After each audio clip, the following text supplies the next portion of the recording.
What's up, YouTube? Welcome back to my segment, My Take. Today I want to talk about healthcare and advocating for yourself. And I feel like I want to speak to this topic because of my own personal experiences with my health and the types of concerns I hear when I'm working the hotline.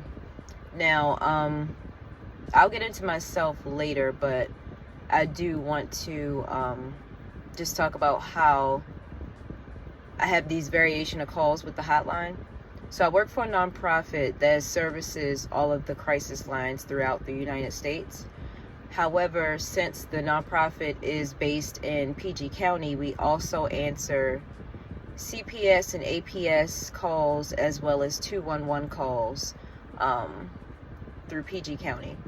So I do get a lot of 211 calls from, people that are looking for like resources, but the calls that really stick out to me are the 211 calls where I'm speaking to an elderly person who is getting the runaround about their insurance, whether that's Medicaid or whatever insurance company they're dealing with.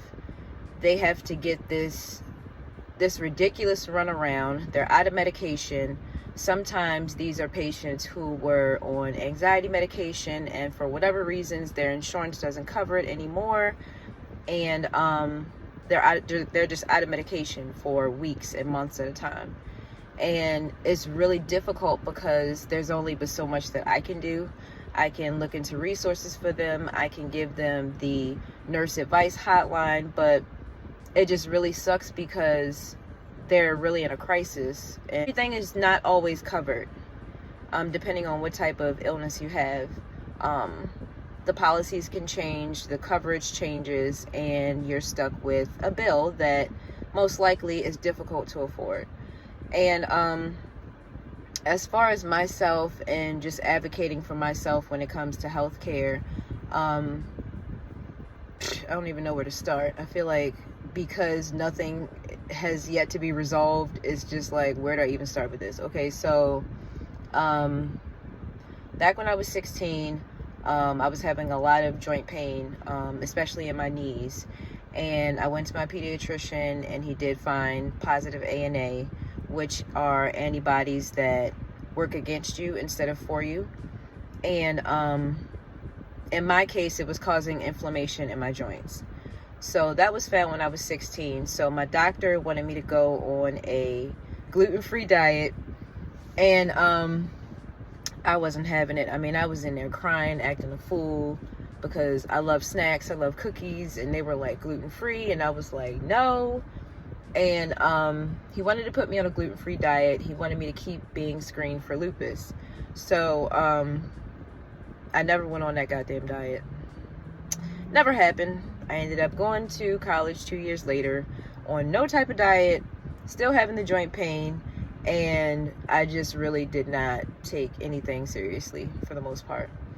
So when I was 9 months pregnant with my son in 2009, so that was what? Let me see. So when I went to college, I was 18. When I had my son, I was about to turn 21, so it's about 3 years, fast forward. I was 9 months pregnant with my son, and I was at church with my mom and my aunt. And I'm sitting there, and I'm listening to the sermon. I think that I'm okay. I know that I'm really engaged in the sermon, so I'm looking, at the pastor speaking, and all of a sudden, I got really hot. But keep in mind, I'm still looking at the pastor, so I'm thinking everything's fine. I guess my mom, who was sitting next to me, noticed that I was looking weird, I guess. Maybe staring too hard. Maybe, I don't know if I looked sweaty, clammy, whatever. But she called me, and I couldn't answer her.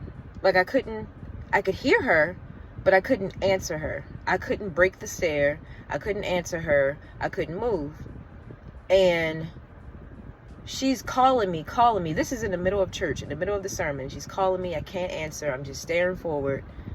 And then my aunt, she tells my aunt, she's not moving, something's wrong.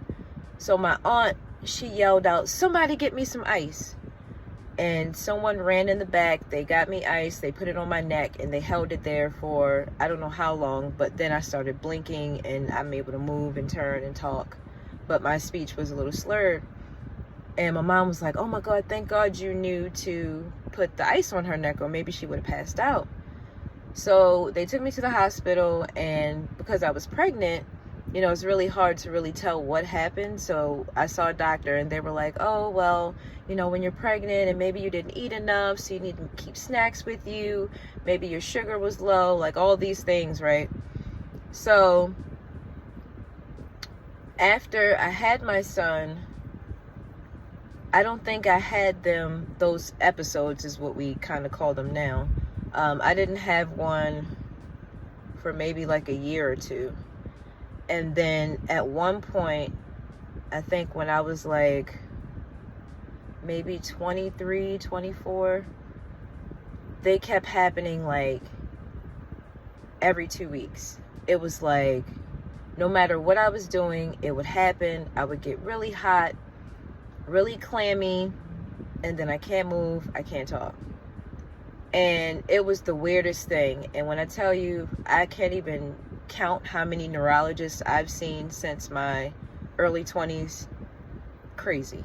I've had most tests known to man as far as trying to figure out, you know, seizures, and I had like a stroke workup.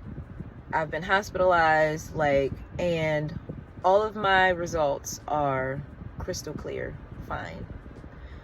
The only thing that they found was that I have a hole in my heart, where the test was them injecting saline into my IV, and then I had to like push down, like I had to make a bowel movement, and the saline was jumping from one part of my heart valve to the other. So they knew then that I had a hole. And at one point I saw a cardiologist, and he was talking about possibly closing it, but he was saying that it's a really risky surgery, so it's not something that he would suggest. So they tried to put me on different medications. I think the first medication was Topamax, and their thought process was, if these episodes or seizures, whatever you want to call them, if they're happening when I'm either doing too much, if I'm in the heat, if my energy is too low or too high, something like that, they wanted to level it out. So they thought that putting me on the Topamax, it would keep everything level. But first of all, the Topamax, I felt like I was non-existent, like sluggish, sleepy, Twilight Zone. It was not for me. I took it for about a month, and I could not take it anymore because I couldn't even go to work. At the time, I think I was working as a real estate processor, I believe. I think so. So I couldn't even function. I couldn't go to work. I couldn't do anything. And at the time, I only had my son, but I got off of that medication. But so during this time that I'm seeing my different neurologists, I also was seeing my rheumatologist. I've been seeing her since my early 20s. I was referred to her from my pediatrician. And what she pretty much was doing was seeing me every year, checking my levels, checking to see if she can officially diagnose me with lupus. But all of my blood work would come back borderline lupus, but never high enough for her to actually diagnose and treat me for it. She was pretty much like treating the symptoms and not really treating a disease. So during that time, my levels stayed the same. They were borderline, never high enough to diagnose, until let me see, how old was I? Until my 30s. My early 30s is when I finally got diagnosed. Now, let me see. Okay. So the episodes are something that I have every once in a while. I guess depending on what I have going on in my life, whether I'm like stressed out or I have a lot going on, sometimes that will bring them on. Other times they come unannounced, and if they come so fast, it's hard to control. All of my friends and family members know that if I get too quiet, I'm not speaking, I'm staring off into space, they can't like break me out of the stare, or if I get really clammy. Most times my lips will get white. They know to get ice immediately to put it on my neck. But I guess what's frustrating about having this, and it's not diagnosed as anything even at this very moment, at being 36 next week, it's frustrating because so many people has seen it happen. Doctors have seen it happen, nurses have seen it happen. The one time that I thought something was really going to happen and they were actually going to figure it out was when I was in labor with my second child. This was an unannounced seizure, and what happened was I don't remember how far along I was. Maybe like I was pretty much close to delivering, probably like 7-8 centimeters. So of course I couldn't eat any food. I felt dehydrated. My mouth was dry, so I asked my mom to give me some ice chips. So she put some ice chips in my mouth, and I couldn't suck them, I couldn't chew them, I couldn't swallow them. They were just in my mouth, and then they fell out. And I didn't know what the hell was going on. I just knew that something was slowing me down. And she put the ice chips in my mouth, and I think they had fell out. And then all of a sudden I started feeling like I couldn't breathe. And I just was like, something's wrong, I can't breathe. Something's wrong, I can't breathe. And then it just went black for me. Apparently, I blacked out, my eyes rolled back in my head, and then I was just pale white. And my mom and my fiance at the time ran out into the hallway. They told the doctors, I don't know what's wrong. My mom thought that I was dead or dying. She didn't know. She just was terrified. And she told them to come, and they came. And I don't even remember how long I was out, but when I woke up, it was like a million people in my room just looking at me. And I'm just like, what's going on? And they were like, you passed out. And I told them the last thing I remembered was saying that something was wrong. And it was this one nurse, and she was like, I cannot believe what I just saw. When I came in your room, you were white as a sheet of paper. And as you started waking up, I watched your color return to your face and to your lips. And I've never seen anything like that in my life. And when I explain it to specialists that I see, I tell them it feels like something is sucking the life out of me, and I can't move or speak. And I get pale, and it's almost like everything is just like sucked up, and then it releases, and then my color comes back like nothing ever happened. And no one, not one doctor, not one specialist can tell me what the hell is wrong with me or why it happens. But I just call it episodes, focal seizures. That's what I call it when I try to explain it to people or specialists or even people that are going to be in my life. I try to explain what it is and what they can do in the event that it happens. But what's frustrating is that like the most recent neurologist that I have, he was just kind of like, I did all the tests and everything looks okay, so there's not much else I can do. And I'm looking at him like, but they're still happening, so I'm supposed to just live with not knowing what's wrong with me and they keep happening? Like, what if one day I pass out and I don't wake up? Like, then what? And I feel like certain doctors, if it's not textbook, if it's not something they've seen, it's just written off as, well, you're fine. And I'm clearly not. So, you know, as far as that, it's an ongoing process, but I do have, I feel like, a praise report for with my rheumatologist and my gastro doctor, because about 2 or 3 years ago, I think I was on, prednisone with my rheumatologist because I was having a flare-up with my joints. I was in a lot of pain. She had me on prednisone, And then, that's what happened. They had did a blood workup, and they found out that I had inflammation, a lot of inflammation in my body, and they wanted to slow it down. So my rheumatologist thought was, in order to slow down the inflammation so that my organs don't eventually get damaged, was to start me on a chemotherapy pill. I took that for 2 months. It wasn't too bad. Like, I did feel like sick and just weird, maybe really tired, but it wasn't that bad. What happened was, after 2 months of taking it, I had sudden diarrhea for like 2 weeks. And I didn't even realize until I saw my gastro doctor that I had lost so much weight. Like, I could tell because I had just had a baby. I was just like, maybe I'm just dropping the baby weight. But I didn't realize how much weight I was actually losing. When I saw my gastro doctor for a follow-up, I saw him because of the diarrhea. I saw him and he looked at my chart, and I think I was like 160 or something like that. And when he took my weight, I think I was like 130 or 125. And he was like, how did you lose this weight so fast? Are you exercising? I'm like, no. He like, are you dieting? I'm like, no. And he's like, something's not right.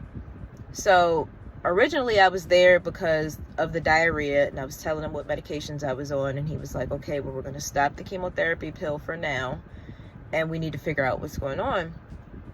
So he did my blood work. Something was off with the levels, so he decided to do a colonoscopy. And I had a colonoscopy done, and that's when he found that several parts of my colon was inflamed. My intestines were inflamed, and he also did a endoscopy. He did that too. So went through my mouth down to my stomach. He also found that my stomach was inflamed. I had non-bleeding ulcers, and my throat was also inflamed. So pretty much I had been on the chemotherapy pill for 2 months, but everything was still inflamed. So that's when he diagnosed me with Crohn's, and which is another autoimmune disease where there's inflammation in your colon and intestines, and he started me on medication for that. And when I went back to the rheumatologist, she was upset that he had taken me off the methotrexate, which was the chemotherapy pill, because she felt like that's not something that I should just discontinue. He felt like I can't stay on something that's making me lose weight so quickly. So they were butting heads about what I should be taking. And that was annoying and frustrating for me, because I'm the middleman. Like, I just need help. Like, can y'all figure this out? And I voiced my concerns to both of them, and they finally teamed up and decided with, I think I left out, wait a minute. So I left out the fact that in my early 30s, I was diagnosed with mixed connective tissue disease, which is a combination of autoimmune diseases. With that, and then I was diagnosed with the Crohn's, and my two doctors got together and decided to put me on an injection where every 8 weeks I get someone to inject me with the medication. It's Stelara, I believe. Yeah, Stelara. Someone injects me every 8 weeks, and that keeps the inflammation under control. And that has actually been working.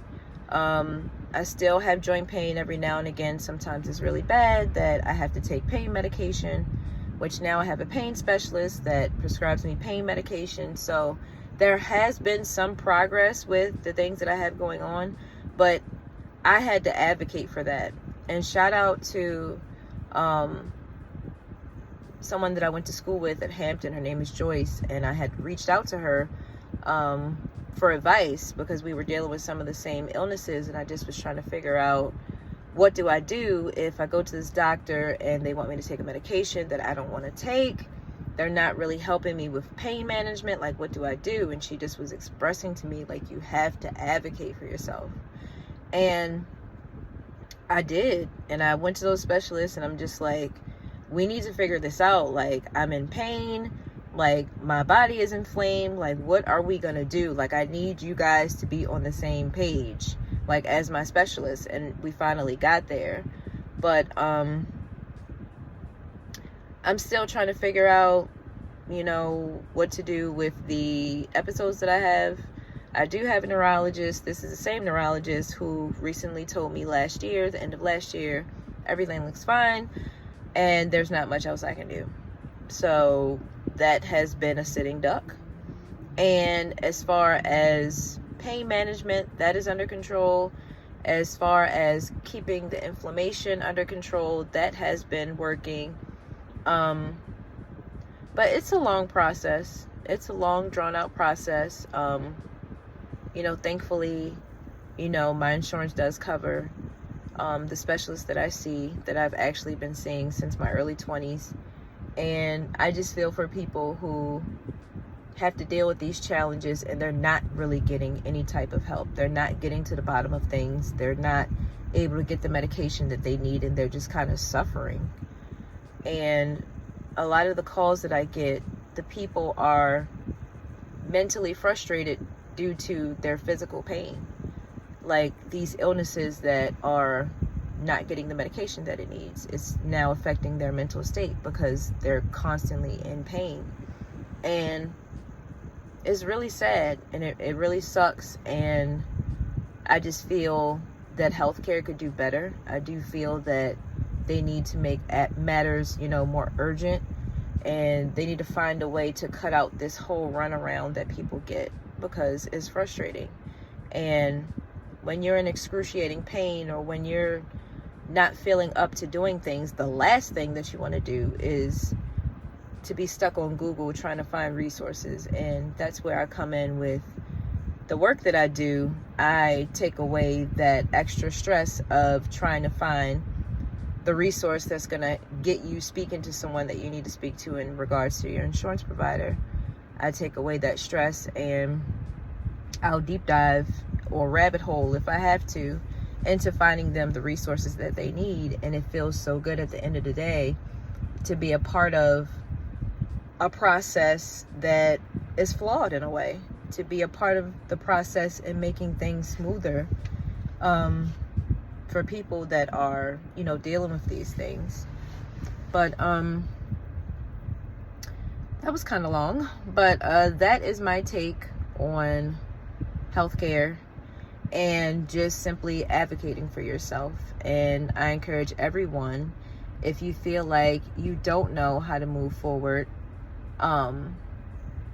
well, not that, but I really encourage everyone to advocate for themselves, to not let a doctor or a specialist make you feel like their opinion is higher than yours. You can always get a second opinion if you don't agree with what they're prescribing you, if you don't agree with the way that they're handling things. There is someone else out there that will listen, and that will get to the bottom of, whatever it is that you need. So you don't always have to take no for an answer. And the process of trying to get to the bottom of anything is always going to be ongoing. But I feel like just hang in there, continue advocating for yourself, and I'm here with you, and I'm going to continue advocating for myself and making sure that I'm getting the proper care and medication that I need. So if you like this video, don't forget to give it a thumbs up, and I'll see you in the next My Take segment.